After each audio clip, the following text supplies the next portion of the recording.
पक्का कर माशाल्लाह लगता है गोभी खाने वाली मज होंदी है।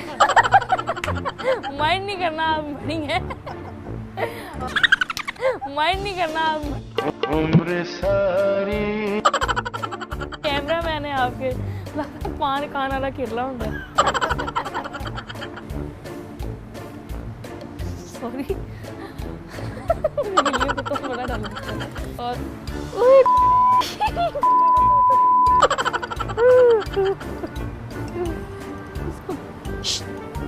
सही मारिया सी पुत्र मेरी धी दा ऑफिस क्या कह के ना मुझे हंसना हो गया। अस्सलाम वालेकुम, मैं हूँ अफीफ़ा नसरुल्लाह और हमेशा की तरह आपके सामने 24 न्यूज़ में लेकर आई हूँ कुछ ख़ास कुछ नया। और पाकिस्तान की जानी मानी शख्सियत अमानुल्लाह जो कि मज़ाह के बेताज बादशाह थे, आज उनकी बेटी मेरे साथ है ज़रगून अमानुल्लाह से जानते हैं। ज़रगून ये बताइएगा आपका नाम ज़रगून है या ज़रगून है? हर बंदा जो है वो मुझे ज़रगून के नाम से बुलाता है, मेरा नाम ज़रगून नहीं है। ये उतर ज़रगून यूट्यूब पे मैं अपना नाम लिखूँ वैसे मेरा नाम ज़रगून है, ज़रगून लिखूँ तो ज़रगून आ जाती है। मैं हैरान होती यार मुझे ही नहीं, मेरा ही नाम मतलब गलत है। तो वैसे मेरा नाम ज़रगून है, प्लीज़ ज़रगून नहीं है, इसको करेक्ट करें आप लोग भी। मुझे बड़ा दुख होता है जब मुझे कुछ ज़रगून बुलाता है, मेरा नाम ज़रगून नहीं है। वैसे आपके नाम का मतलब क्या है? चमकती चीज़ मतलब है मेरे नाम का। तो आपके फीचर्स बहुत अच्छे हैं, आपकी सिस्टर्स बड़ी थैंक यू माशाल्लाह। जी जी। तो किस पर आपके जो आपके फीचर्स हैं किस पर है ज़्यादा? मेरी बड़ी जो दो बहनें हैं वो तो सारे कहते हैं कि वो अम्मा पर गई हैं और मुझे भी लगता है ऐसा, हम सभी को लगता है कि वो वाकई अम्मी पर गई हैं। मैं जो हूँ मैं तो अब्बू पे गई हूँ, क्योंकि मेरे बाल अगर देखे ना, वैसे तो मैंने इनका ट्रीटमेंट कराया है, वैसे ही मेरे बिल्कुल अब्बू की तरह मेरे बाल हैं, बहुत ज़्यादा बिल्कुल सेम अब्बू की तरह के मेरे बाल हैं। तो मैं बचपन में मैं बहुत चिढ़ती थी कि मेरे बाल ऐसे क्यों हैं, बाकी जो बहनें हैं उनके तो बाल बड़े अच्छे, मेरे क्यों ऐसे बाल होने थे। तो अब्बू ने मुझे हंस के कहना शुक्र करेगा कर तुम मेरे वर्गी लगनी है। तो आज मैं बोलती हूँ यार मैंने क्यों कि ये ट्रीटमेंट्स करा के इनको स्ट्रेट करा लिया है, मेरे वैसे ही ठीक थे अब्बू की तरह के। अच्छा, आपकी बहनों को मिलाकर कुल आपके कितने बहन भाई हैं? 4 बहन भाई हैं आपके 4, और जो अमानुल्लाह साहब की मतलब हम टोटल 14 बहन भाई हैं। 14 बहन भाई। आगे क्या फ्यूचर में सोचा है आपने? आगे फ्यूचर में पहले तो मैंने बनना कुछ और था, ठीक है। तो फिर मैंने कहा चलो डिज़ाइनर बन जाती हूँ। मुझे अब्बू ने कहा कि यार तू ना डिज़ाइनर बन पुत्र। मैं वो एक है ना बीजी, उनसे मेरे वालिद साहब की बड़ी अच्छी दोस्ती थी। तो वालिद साहब ने मुझे घर आके कहा कि चल अम्मी मना करती है कोई बात है, तू डिज़ाइनर बन जा। मैंने कहा वाकई कहते, मेरी एक बड़ी बहन और भी हैं वो भी डिज़ाइनर ही हैं। तो मेरे वालिद ने कहा कि तुम भी डिज़ाइनर बन जाओ। मैंने कहा चले ठीक है बन जाती हूँ। फिर जब मैं उस फील्ड में गई मेरा इतना इंटरेस्ट बढ़ गया उसके अंदर कि मेरे अंदर अब कूट कर मेरे अंदर भरा हुआ ये जो डिज़ाइनिंग का सिलसिला है सारा। तो इंशाल्लाह आगे मेरा अपना ब्रांड खोलने पर है वालिद साहब के नाम से, और साथ मेरा फ्यूचर प्लान ये है कि वालिद साहब के नाम पे एक फैमिली थिएटर शुरू करूँ। बचपन कैसा गुजरा आपका? मेरा ये सीन था कि मैं और नूर मतलब मेरे से बड़ी वाली बहन, हम ना अब्बू के साथ मतलब ज़रा ज़्यादा क्लोज थे। बड़े वाले तो मतलब बड़े बहन भी थे वो तो पढ़ाइयों में पूरी तरह पढ़ गए हुए थे। तो मैं 2 क्लास में थी, मेरी बहन नूर है जो वो मेरा ख्याल है 4 या 5 क्लास में होगी। तो हमने अब्बू से बोला हमने आपके साथ ड्रामे पर आना है। अम्मी ने बोला तुम लोग रात को 11-12 बजे आती हो, तुम लोग की सुबह आँख नहीं खुलती, नहीं जाओगी। एक दिन अम्मी ने बड़ी लड़ाई की, नहीं जाना तुम लोगों ने, तुम लोग स्कूल जाओगी। मैंने अब्बू के कान में बोल दिया, मैंने कहा आपने कल मुझे स्कूल से आप पिक करने आएंगे मुझे, वैसे हमें अम्मी पिक करती थी। अब्बू ने कहा ठीक है। अब्बू ने कहा अम्मी से कि मैं बच्चियों को मैं पिक कर लूँगा, तुम आज घर आराम करो। अब्बू ने जनाब हमें पिक किया, वहीं से आगे निकल गए। अम्मी कॉल पे कॉल कर रही हैं किधर अब्बू, मैं आ गया हूँ आगे बच्चियों के नाल। इस तरह की शरारतें वालिद साहब के साथ बड़ी याद आती हैं कि अम्मी से चोरी जाया करते थे। टिकटॉक का कैसे शौक पड़ा आपको? टिकटॉक का मुझे शौक़ ऐसे पड़ा, तब टिकटॉक नहीं थी, तब डब स्मैश होती थी। तब से मुझे मतलब वीडियोस बनाने का शौक़ पड़ा। तब मैं अकेली बनाया करती थी, मैं भी टाइम पास कर लिया बिला वजह। तब ये सो के उठे ना बोर हो रहे हैं, कुछ करने को नहीं है, जनाब डब स्मैश खोल के ऐसे गंदे मंदे हुलिये में डब स्मैश बना रहे हैं। फिर डब स्मैश के होते हुए एक ऐप आई थी म्यूज़िकली आई थी। फिर उस पर मैंने जो है वो मैंने बनानी शुरू की, और उस पर मतलब इंडियन फेमस टिकटॉक मतलब इंडियन फेमस म्यूज़िकल की वो म्यूज़र्स थे, मतलब अब तो वो टिकटॉकर्स कहलाते हैं, जब म्यूज़िकली थी तो वो म्यूज़र्स कहलाते थे। वो मेरे काफ़ी दोस्त बने हैं, मुझे बड़े अच्छे दोस्त उस पर मेरी बनी। तो बस फिर टिकटॉक बनानी शुरू कर दी, म्यूजिकली का नाम टिकटॉक बना। फिर वालिद साहब के साथ जब बनानी शुरू की, असल में मुझे लोगों का प्यार बहुत मिला, लोगों के प्यार ने मेरे अंदर जज्बा जगाया कि नहीं तुम्हें ये करना चाहिए। सबसे अच्छी टिकटॉक कौन सी जो बहुत वायरल हुई आपके फादर? बहुत ज़्यादा वायरल तो मेरी काफ़ी बहुत ज़्यादा वायरल हुई हैं, लेकिन जो एक बहुत जो सही वायरल हुई है वो ये थी कि उस पर टिकटॉक पर ना एक कोई वो चला था ट्रेंड, उसमें ना मतलब दो लोगों के साथ आप पिक्चर्स मर्ज करते थे, तो मैंने उसमें अपने वालिद साहब के साथ की। तो मतलब वालिद साहब हैं उसमें एकदम से यूँ एकदम मैं आ गई, तो लोगों ने बड़ी पसंद की, यार डिट्टो शक्ल है, कितनी सेम शक्ल है इसकी। तो वो मेरी बड़ी वायरल गई थी। फिर एक और मेरी थी कि वो वालिद साहब का ही था, एक जगह थी उनकी कि सियाने कहते हैं कि बीवी ते गड्डी ओ लवो जिदे कोल खलोते मालिक लगो। तो उसमें ना मैंने ऐसे अपनी अम्मी की पिक्चर कर दी ऐसे आगे, तो वो उससे बड़ी वायरल हुई थी। वो तो याद रखती हैं आप? जितने याद करनी पड़ती हैं, लेकिन ऐसा होता है कि ज़िंदगी में ज़रूरत, एक मिनट, ज़िंदगी में और बड़े काम होते हैं जेन से फुर हो जाती हैं, निकल जाती है। वो एक वालिद ही थे, वालिद साहब ही थे जो एट द स्पॉट मतलब यूं करके फटाक से जुगत करते थे। उस तरह का हर इंसान नहीं कर सकता। वैसे आपको कोई कहे कि फ़ौरन इस चीज़ पर जुगत मार दो, ट्राई कर सकती हूँ, मुझ पे जुगत दे पक्का कर दो। माशाल्लाह लगता है गोभी खाने वाली मज होंदी है। माइंड नहीं करना, आप बड़ी है। और लगा यार अच्छा माशाल्लाह तुसी इस तरह तैयार हो के आए हो, लगता नहीं कि आंटी दी कमेटी निकली है। तो जो कैमरा मैन है आपके, लगता पान खाने वाला किरला होंगे। माइंड मत कीजिएगा भाई। कैमरामैन पर एक और जुगत लगाए।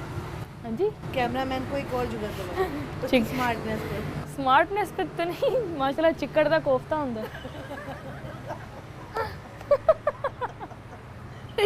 सॉरी भाई, बड़े बढ़िया, सॉरी। अच्छा मुझ पे एक और जुगत लगा। आप पे एक और जुगत याद करनी पड़ेंगी। हाँ कोई नहीं, आपको देख के हिसाब लगाना पड़ेगा कि क्या जुगत हो सकती है। अच्छा आपकी तरह की औरतें ना घर में लड़ाई डलवा के बड़े आराम से बैठी होती थी, पप्पे घुटन होती है। मेरे बड़े भाई हैं वो ना बड़े तैयार हुए हुए, तो अब्बू के पास आके बोलते ऐसे ना, घर अंदर एंटर हुआ तो बोलता अस्सलाम वालेकुम, क्या हाल है अब्बू? तो अब्बू करते हैं माशाल्लाह लगता नहीं अफ्रीका का गोर कंद है। तो ये बात मुझे बड़ी अच्छी लगी। जुत्ते कभी लगाई? बहुत ज़्यादा। बस ये है कि मतलब वालिद साहब जो थे हमारे साथ पंजाबी में, ऐसा नहीं है कि हमें पंजाबी आती नहीं, माशाल्लाह हमें बड़ी अच्छी पंजाबी आती है, बहुत अच्छी पंजाबी आती है, लेकिन हम बहन भाई जब आपस में बात करते हैं ना तो हम सारी बात उर्दू में करते हैं, ठीक है। जो जुगत है ना वो पंजाबी में, आपको तो उसका स्वाद ही पंजाबी में आता है जुगत का। स्कूल में जब पढ़ती थी आप लोग, अब बच्चियाँ जो आपके साथ पढ़ती थी, स्टूडेंट्स थी, जो आपकी क्लासमेट्स थी, कैसे वो देखती थी आपको? कभी किसी ने आपके फादर से मिलने की ख्वाहिश ज़ाहिर की? मेरे वालिद साहब ने कभी मेरी फ्रेंड्स को ऐसा नहीं शो कराया कि मतलब वो कोई गैर है। मेरे वालिद साहब ने उनको बेटियों मतलब मेरे से ज़्यादा प्यार किया। मेरी कभी कोई दोस्त घर आ गई है ना तो उसको पूछेंगे बेटा मेरी बेटी हो, आप इसकी दोस्त बाद में हो, तुम मेरी बेटी पहले, तुम पहले मेरी थी हैं, बाद से तो यदि सहेली हैं। मतलब बहुत प्यार करते थे मेरी दोस्तों को। और अभी तक मतलब मैं मतलब जहाँ मेरे ऑफिस में मेरी फ्रेंड, मेरे कलीग्स पागल थे मेरे वालिद साहब के लिए। वालिद साहब के साथ आपका ताल्लुक़ वालिद साहब के साथ मेरा बड़ा अच्छा रहा, क्योंकि मुझे ना उन्होंने बचपन से बड़ा पैम्पर्ड रखा है उन्होंने मुझे। मतलब मैंने कोई चीज़ मांग ली है ना तो मैंने बर्दाश्त नहीं करना कि उस चीज़ में 2 दिन भी क्यों लग रहे हैं, मैंने कहना है 2 घंटों में मेरे पास हो। लेकिन फिर अब्बू ने मेरी आदत आहिस्ता आहिस्ता मुझे इंसान बनाया, बेटा 2 घंटे में कुछ भी नहीं मिलता, क्योंकि लोगों को चीज़ें मिलने के लिए साल लग जाते हैं, कम अज़ कम हफ्ता तो 2 हफ्ते तो तुम इंतज़ार किया करो। मतलब अब ये है कि वो मेरा बचपन था, बचपन में हर बंदा ज़िद्दी होता है, लेकिन वालिद साहब ने मुझे बड़ा प्रोटोकॉल दिया है मेरी मतलब कॉलेज स्टूडेंट लाइफ तक। वालिद साहब मेरे कॉलेज के बाहर खड़े हुआ करते थे, यूनिवर्सिटीज़ के बाहर खड़े हुआ करते थे। मेरे फ्रेंड्स ने मुझे बताना यार तुम्हारे अब्बू बाहर खड़े हुए हैं, मैंने उनको कहना अच्छा अब्बू आपने मुझे बताया नहीं, तेनू पता लगे तेरा प्यो आया तू कभी पढ़ेगी? मैंने कहा ये तो सही कहा, मैं तो भाग के आ जाऊँगी। जिसको पता लगता था ना कि मैं अमानुल्लाह साहब की बेटी हूँ, इज़्ज़त की निगाह से कभी किसी ने मुझे नज़र उठा कर नहीं देखा। और आज तक ये बात मेरे लिए बड़ी अच्छी बात है, मुझे टिकटॉक पे आज तक कभी कोई बुरा कमेंट मैंने नहीं देखा कि मेरी टिकटॉक पे किसी ने कोई किसी किस्म का घटिया या बुरा, मतलब बाकी टिकटॉकर्स के साथ होता है ऐसा, लोग कमेंट करते हैं ये बकवास है ये क्या है, लेकिन मेरे साथ इतनी इज्जत कि अब लास्ट नाइट मैंने कमेंट्स पढ़े, उसमें किसी ने लिखा हुआ कि आप अमानुल्लाह की बेटी नहीं, आप हमारे बुज़ुर्ग की बेटी हो, आप अपने भाइयों की बहन नहीं, आप पूरे मुल्क की बहन हो, आप पूरी दुनिया की बहन हो। तो बड़ा अच्छा लगता है कि यार इतनी इज्जत। स्मार्ट भी हैं, खूबसूरत भी हैं और नैन-नक्श भी आपके अच्छे हैं। तो कभी किसी ने प्रपोज भी नहीं किया? नैन नक्शा आपको मेरे बड़े अच्छे लग रहे हैं। खैर तो है। क्योंकि आप प्रपोज खूबसूरत हैं। प्रपोज ये देखें ये बातें तो कहते हैं ना, बताई नहीं जाती नज़र लग जाती है। लेकिन फिर वैसे ऐसा कभी कुछ हुआ नहीं, पता है क्यों? क्योंकि मेरी असल में मैं जिस जगह पर गई हूँ ना, मुझे लोगों ने सबसे छोटा ही ट्रीट किया। मेरी आदत, मैं बड़ी फ्रेंडली हूँ और मैं कभी किसी भी बात किसी का भी बुरा नहीं मनाती। मैंने कभी, मेरी नेचर में ही नहीं है, मेरी आदत मेरे वालिद साहब पे, मैंने कभी गुस्सा या कभी बुरा मनाया नहीं किसी बात का। तो वो ना सारे मुझे एज अ बच्चा ट्रीट करते थे। मसलन अगर मैं वैसे 21, 22, 23 साल तक की मेरी एज है, 21, 22, 23 इसमें से कोई एक है, ठीक है मेरी एज है।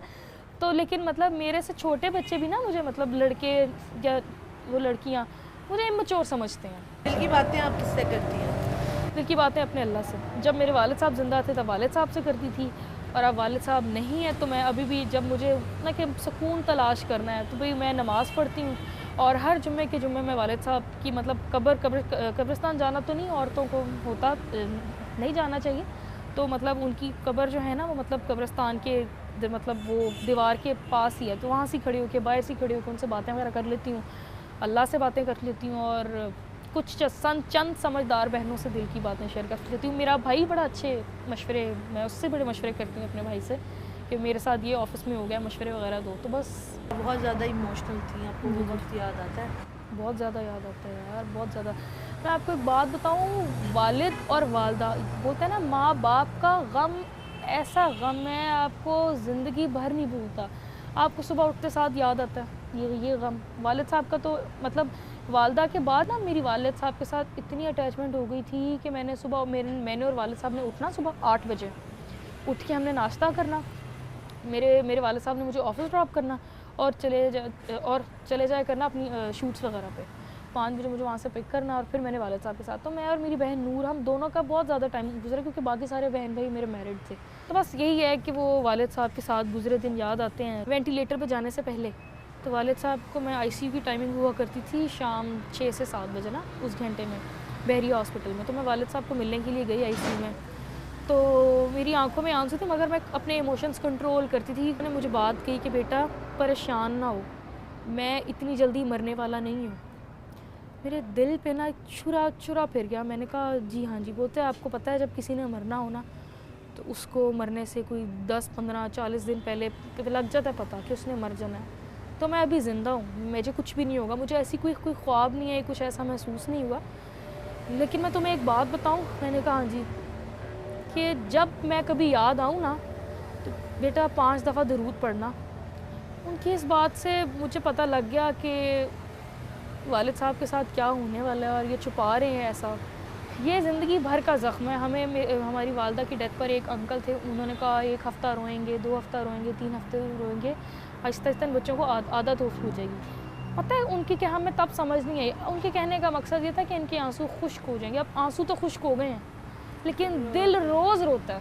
कोई ऐसी रात नहीं कि दिल रोता ना हो। डिजिटल मीडिया को कैसे देखती हैं? कभी इत्तेफाक हुआ आपका? इस पर काम करने का इत्तेफाक मेरा ऐसे हुआ कि मेरे मतलब कॉलेजेस में जो मतलब स्टूडेंट्स किट्स वगैरह कर लेते हैं, मतलब जो इवेंट्स होते हैं उनके एनुअल फंक्शन आ रहा है जी, ये आ रहा है वो आ रहा है, इवेंट्स वगैरह, उस पर मैंने किया था एक फैमिली प्ले था, तो उस पर मुझे मतलब काफ़ी अच्छा रिस्पांस मिला था मुझे उस पर। लेकिन मैं आगे फ्यूचर में मेरा कोई ऐसा प्लान नहीं है कि मैं स्टेज शोज़ या स्टेज ड्रामास करूँ। वालिद की वो जुगते जो आपको बहुत याद आती है? एक दफ़ा ना मेरे वालिद साहब, एक बात मुझे बड़ी याद आती, मैं कभी कहूँ ना कि मैं ऑफिस से आ रही हूँ, मैं ऐसे आ रही हूँ, तो ना मेरे अब्बू ने मुझे कहा कि पुत्र मेरी धी दा ऑफिस क्या कह के ना मुझे हंसना हो गया ऑफिस। मुझे ये बात मैं कल ही मतलब घर में याद कर रही, मैंने कहा वालिद साहब ने मुझे ऐसे करते थे कि ऑफिस क्या है कि मेरा मुँह वो ऑफिस हो गया। ये बात बड़ी सारी बातें याद आती हैं। ये बड़ी अच्छी क्रिटिसिज्म है।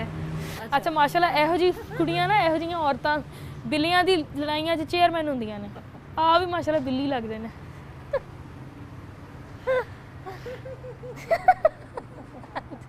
ये बिल्ली आपको काफ़ी देर से तंग कर रही है। ये बिल्ली को पता लग गया मेरी ਵੱਡੀ ਮਾਸੀ ਆ ਗਈ ਹੈ ਪਤਾ ਨਹੀਂ ਕੀ ਲੱਭਦੀ ਪਈ ਹੈ ਉਹਦੀ ਕੋਈ ਸ਼ੈ ਗਵਾਚ ਗਈ ਉਹਨੂੰ ਰੱਬ ਨੇ ਉਹਨੂੰ ਆਪਣੀ ਪਾਤੀ ਉਹਨੂੰ ਕੀ ਮੈਂ ਜੁਗਤ ਕਰਾਂ गाना बहुत अच्छा गाती हैं आप। हाँ सुना है। इतना अच्छा नहीं गाती सुनी नहीं ज़माने ने तेरी मेरी कहानियाँ कर दे कोई नवाज़िश करम मेहरबानियाँ ये आरज़ू थी कि देखे ये दुनिया हम जैसा कोई दीवाना ही नहीं कर दे कोई नवाज़िश करम मेहरबानियाँ बड़ा मुख्तसर सा सुनाया मैंने जल्दी में ये बिल्ली बिल्ली है मेरी जान बिल्ली नहीं मैंने मेरी जान चढ़ती पई बिल्ली भी करीब करीब है। आपने बातें सुनी ज़रगून की और नाम तो उनका आपने याद रखना है कि उनका नाम ज़रगून जी। नहीं है, ज़रगून है और उम्मीद करते हैं कि ज़रगून अपना ख्वाब जल्द ही मुकम्मल कर लेंगे।